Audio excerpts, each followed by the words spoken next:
So I'm Megan Sullivan. I help to host these HubSpot CMS for Marketers office hours.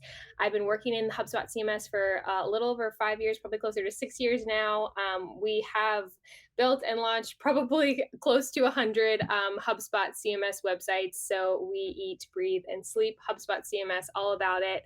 I'm passionate about growth, data driven design, and user experience. And we're also, if you guys heard Jennifer and I talking about this, we're really big fans of StoryBrand and the StoryBrand methodology. So if you're not already familiar with that, go check it out. So thank you guys so much for being with us here today at our CMS for Marketers office hours. I'm going to let Kalina get into some of the agenda today, but again, we're going to be talking about why are website analytics important, what types of metrics should you be looking at, website analytics best practices, and then HubSpot analytics and some other tools you can use to measure your website success. Before we dive into the meat and potatoes of today, what are you guys at? Some of you guys probably have been here before. I think I'm seeing some familiar names. But if you're not, this is the HubSpot CMS for Marketers office hours.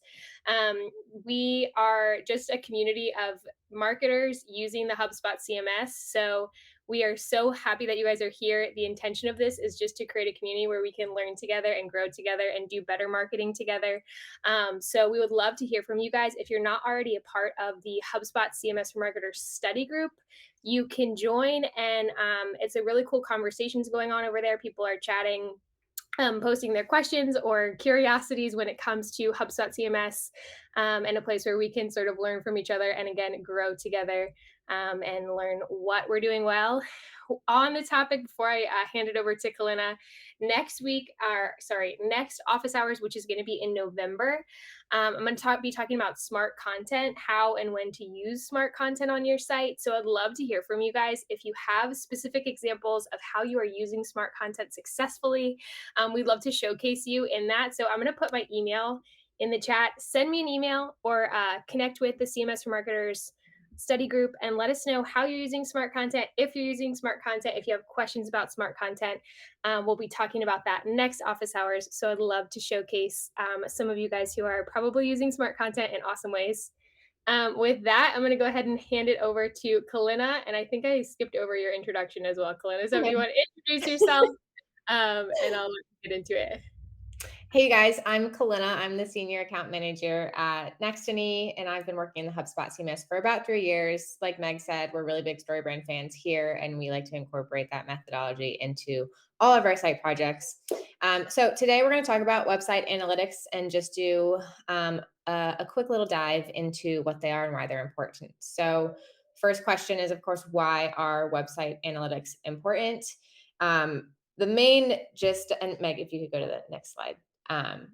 The main reason you want to be tracking your site metrics is so you can have a full picture and a better understanding of how your site is performing, which is ultimately critical to the success of your business. It'll allow you to understand where your visitors are, understand who your visitors are and how they are interacting with your site and with your content. It will allow you to identify what are your best performing pages and your best performing content, so you can use that to influence future content. And you can also just see where your traffic is coming from. And all of this works together to help you really make those data driven decisions on how you can continue optimizing your site. All right, so a couple different types of metrics. The first one is going to be page views. So this is the total number of times a page was viewed on your site. This can help you understand how popular a page is, but you want to make sure that you're looking at this in the context of other metrics as well, so you can really get that full picture understanding of why this page is getting so many views, because just page views alone doesn't really tell the whole story. And that's something I'll probably be repeating throughout this presentation, is that a lot of this needs to be working in tandem. You can also take page views one step further and look at unique page views, which is going to discount anytime a single user visited the page multiple times. So this will give you a slightly better gauge on how many individuals are actually viewing the page. A couple of things to ask yourself once you've identified your highest viewed pages.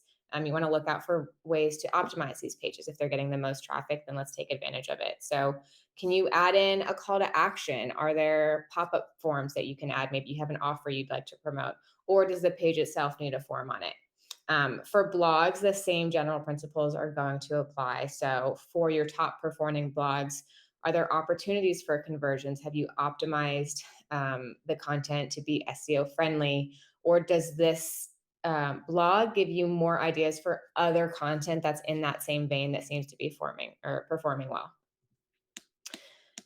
Okay, so the next metric that I want to talk about is sessions. So, sessions is defined as the number of interactions, which is a group of actions, including page views, CTA clicks, and events that happen on your site in a given period of time. So, it's a broader metric than just page views. And a couple of things to keep in mind is that a new session is generally about 30 minutes. So, a new one will start after either 30 minutes of inactivity, or if like a new day starts, so at 12 o'clock midnight, a new session would start. Or if the user arrived from one source, like let's say they found you from organic and then they left and then they returned from another source, like maybe it was paid ads or maybe it was social, those will be two separate sessions. Okay, next one is going to be traffic sources. So, pretty standard. This just tells you where your traffic is coming from.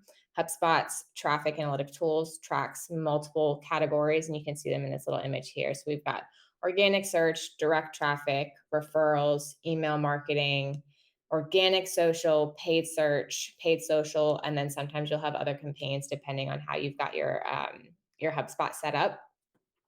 The main traffic source that you want to focus on, of course, they're all important, but we really like to highlight the importance of organic search and working to increase the amount of traffic that you get from that source.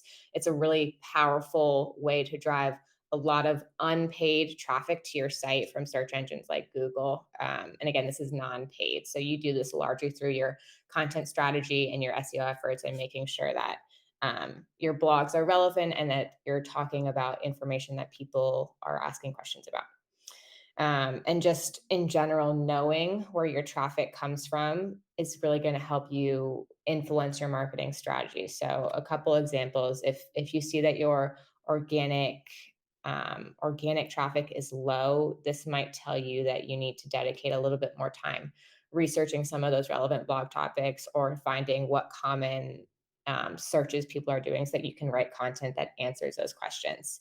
Another example is if you see that a lot of traffic is coming from your paid ads, this tells you that they're successful. So you might choose to capitalize on that and increase your spend so you can continue generating more leads through that. Okay, the next one is going to be form submissions, which is the total number of form submissions received. You can either do it on the site as a whole or go page by page. This is a bit of a broader metric that gives you room to drill down further, but it's a good starting point when you're looking to see what pages with forms are generating the most submissions or just how a page with a form is performing. So if you're looking at total form submissions, again, depending on what the context is, you'll either be looking at it on the site as a whole, but generally you'll be looking at it page by page. This is going to give you a ballpark figure of how that offer or that landing page or that contact page is performing. And this will count all form submissions, regardless of whether or not they're a new contact. So if you want to drill down into a little bit deeper data, you can look at solely new contacts generated from any of these landing pages rather than just the entirety of the form submissions. And you can also look at it as a percentage rate. So that would be session to contact rate. And you can compare that across pages. By using the knowledge that you gain by seeing how your forms are performing on each page, this is going to let you optimize the rest of your site to increase opportunity for conversion. So again, let's say you identify that offer A is performing really well and you have room in your site to maybe add a CTA to your homepage or optimize some blogs with it to, again, capitalize on the traffic that this page is already receiving. On the other hand, if you see that an offer isn't performing well, you can dig into that data a little bit to see why that might be. It might be that the page itself just isn't getting a lot of traffic, in which case that might be an opportunity to promote it via an email campaign or putting it out on social or even adding some CTAs to your site to see if that improves the performance. Um, Flip side, if it's getting a ton of page views but not a lot of submissions, that tells you that you either need to reevaluate the offer. It just might not be something that your audience needs, or maybe it needs to be presented in a different way. Okay, so now we're going to move into some web analytics best practices. The first one is going to be make sure that you're picking metrics that align with your unique business goals. There's so much data inside of HubSpot, and that's awesome, but it's really easy to get lost in it. So you kind of want to find that sweet spot between tracking too little, but tracking too much. And that's why it's really important to think about your business goals and what your top priorities are so that you can choose metrics to pay attention to that help you reach your goals and are telling the story that you are looking to gather data on. The next one is to make sure you're actually using this site data to make data driven decisions. It's one thing to gather the data and look at it, it's a whole other thing to use it to implement change. So, again, just make sure that you are taking that next step, looking at the data and trying to understand what it's telling you and what changes you can make based on that data. So, data driven decisions, you're not guessing, you have something to back up your changes with. Number three is just context is always key when you're looking at data. Page views aren't the end all be all. Context is really going to be how you intertwine all of these different metrics together so you can see the data from multiple perspectives and really get that full picture view. Like I've said, like if a page is getting a ton of traffic, but that traffic isn't turning into form submissions, then the fact that you're getting a lot of traffic doesn't really give you a whole lot, especially if lead generation is your goal. So again, just making sure you're looking at the full picture so you can really understand what's going on with your site. Number four is make sure you're looking at data trends over time. Again, just looking at things contextually compared to last month, last quarter, last year. This will really give you that deeper understanding of where your site is at performance wise. So example, let's say maybe you got 1 million page views this month, which sounds awesome. You would be excited about that. But if you compare it to last year and you were averaging 2 million, then something has changed and needs to be resolved. And I know that's a very dramatic example, but just driving home that data is a specific moment in time. And for it to have meaning and relevance, you need to compare it to past trends and look at the full picture and just see how it all works together in the same context. Okay, so a couple recommended tools that we like to use when we are analyzing our site metrics. The first one is, of course, going to be the HubSpot analytics tools. The majority of your site can really be done right inside of, or the majority of your site tracking, sorry, can be done right inside of HubSpot. You'll just navigate to reporting and then traffic analytics, and that's a really great place to start. You can segment what metrics you want to look at and really dive into there, especially looking at traffic sources. You can also create custom reports to cater your dashboard to the unique metrics that you have determined are important to your business. Again, just helping make sure that you stay focused on what is most important to your unique goals. Another tool we like to use is Lucky Orange or just heat mapping tools in general. They also have Hotjar and Inspectlet. And this is going to allow you to see heat maps of your pages. So you can see where people are clicking, how far people get down on your page, and really just get that visual representation of how people are interacting. So, you might see that a lot of people are clicking on one part of your site that people for some reason think is clickable, but it's not. So maybe that's an opportunity to add a call to action. Or you might see that people are only scrolling a third of the way down, which means that half the people are missing out on 2/3 of your content. So that either tells you that maybe your header text is not engaging, or maybe it's just not quite the right wording or relevant to what your audience is looking for. So again, just gives you some insight into how your users are interacting with your site so you can make changes and optimizations to increase the ultimate goal of like lead generation. And last here is Databox. This is just a little bit more of a general reporting tool. It can be used for a lot more than just website tracking, but we love it. So it's always helpful to mention it. And it is a tool that will compile all of your metrics in one place. So it can pull from HubSpot, it can pull from Google Ads, it can pull from Facebook. So you can have one central hub with all of your different softwares talking. Again, so you can have a really focused place to go when you want to look at data and see how it all talks together and gives you that full picture that we're really looking for when we're doing site analysis. Alrighty, so I know that was a lot, but if you have any questions, feel free to pop them in the chat now and we can talk through a little bit of that. I'll start us off with, I guess, so let's say I just set a site live maybe a year ago, 6 months ago, and I've never really looked at the data. Like, what are some quick wins or some first places where I should be looking to understand, like, how my site is performing or how my site is stacking up? So the first place I would go would be go check out just how your traffic is doing and really identify what pages are performing the best. Again, looking at some of your offer pages specifically, and if it's only been up for a couple of months, it doesn't give you a ton of data, but still, some data is better than none. So you can start making optimizations over time, and this really goes into the whole growth driven design methodology of you don't have to put out an absolutely perfect site to begin with, but putting something out there to then gather that data helps you over time optimize so you can figure out, hey, this landing page seems to be a winner. Like, let's put it on our homepage. Let's make sure we're connecting it to blogs and then drive traffic that way. Awesome.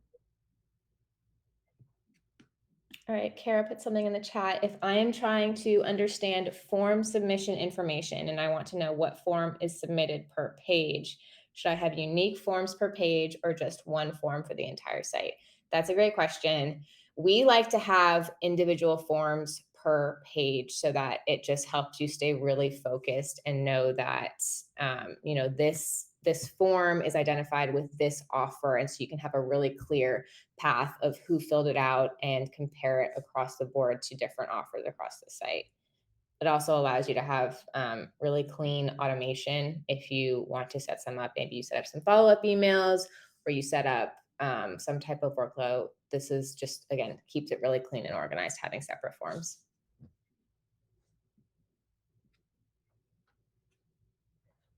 Great question, Kara. I'll throw another one out there on my end.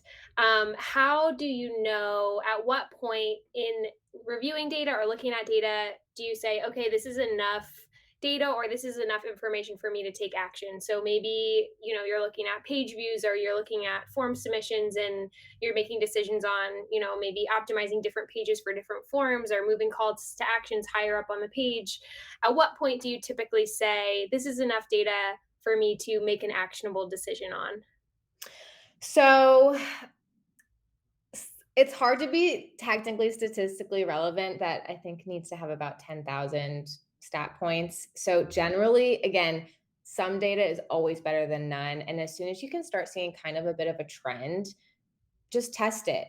Worst case, you change it back and you realize, hey, this performed worse than it was before. And so then that gives you another point of reference to say, hey, we've tried this, it didn't work, let's try something else. So a big piece of this is going to just be give it time and let the data roll in. It's not going to happen in a day. It's not going to happen in a week. It's probably going to take a couple months so that you have data to look back on, because again, you need time to show trends, but just test things. And that's going to be the best way to figure out what really works for your audience.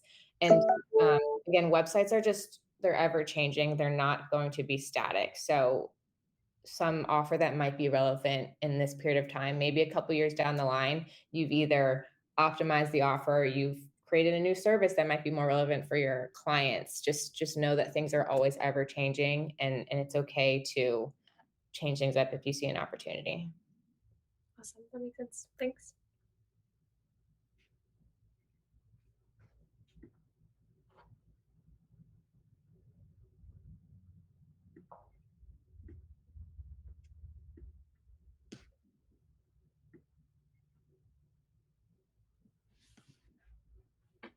Give a bit more time for questions to roll in here.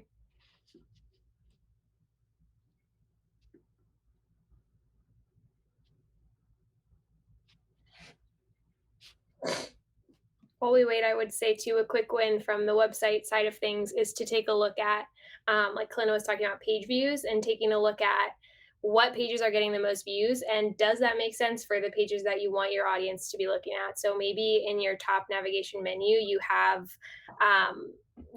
an about us page or an outdated, maybe it's like a press page is in your top navigation menu and it's one of the top pages people are getting to just because it's easy access, but it's not necessarily a page that has useful or helpful content for your ideal audience. That's something can be a quick win if you just look Mhm. at what are the pages that are getting the most views and does this make sense? Is this what we want people to be looking at?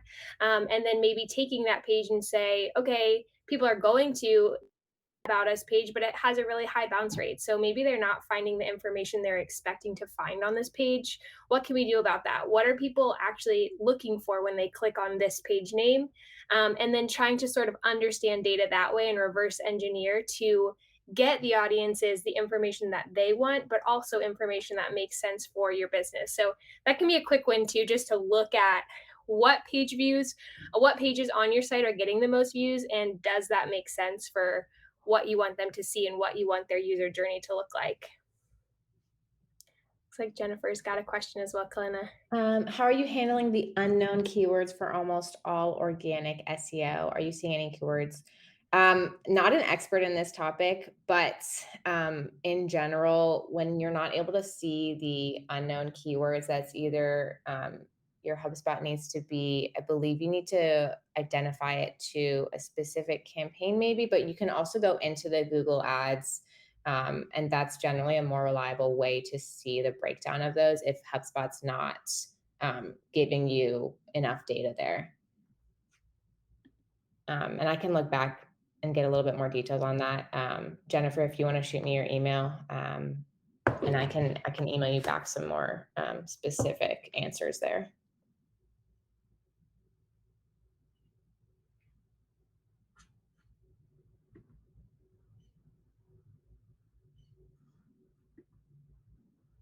Kara popped in. You can also leverage the Google Search Console integration with HubSpot, which will help unlock a little bit more insight there. And again, that's kind of why it's important to, yes, you have HubSpot as a tool and it's awesome, but there are other tools out there that can give you more insight, more context, and really give you a deeper understanding that you might not be able to leverage through HubSpot.